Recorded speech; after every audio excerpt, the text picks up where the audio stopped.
Hello there, this is Roberto Matthews. Today I wanted to talk to you about how I'm repurposing my AeroGarden to be able to grow without those pesky proprietary growers that they're expensive and it's kind of hard to kind of maintain and have to order these constantly, and you can't reuse them too much, especially the medium. So what I'm doing here, I'm growing using the soil and I'm repurposing the automatic lights, which are great lights. That's what the Aero Garden gives me. They also give off just the right amount of heat so that I don't have to have a heating pad. Also, you'll see that underneath I'm using one of these growers that have like a sort of a mesh pad that you water from the bottom, and it slowly draws up the water so that the seeds don't get too much or too little water.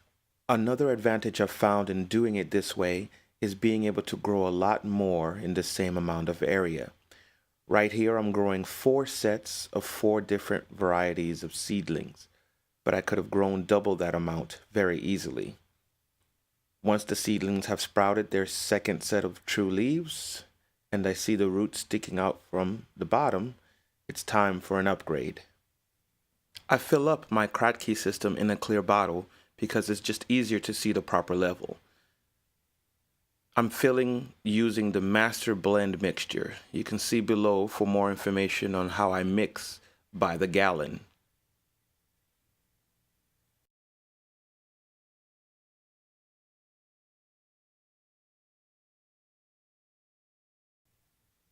Also see below on how I set up these reusable aluminum foil covered glass containers.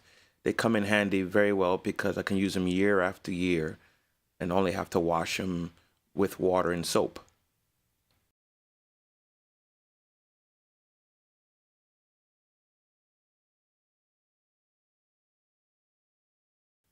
A little trick I learned last season was to take and cut one of the seed starters and use it to create a sort of negative mold. You'll see how great it works in a little second. Of course, the best tools are on my hands.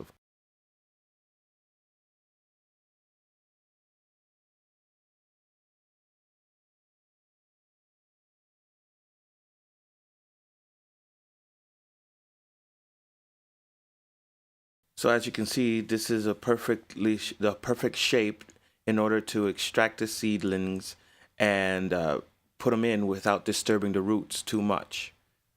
And one of my favorite tools to use also is the kitchen fork because it's perfectly shaped and it makes everything a lot easier.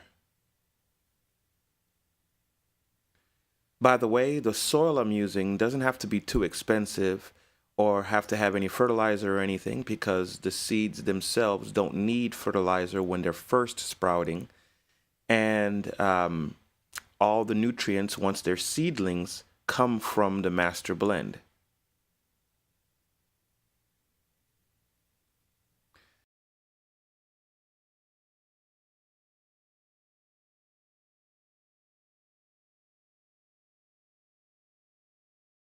And finally, here we are in my greenhouse, and you can see that these beautiful beans seedlings are doing just well. They've been here only a week. Thank you very much. Let me know if you have any questions.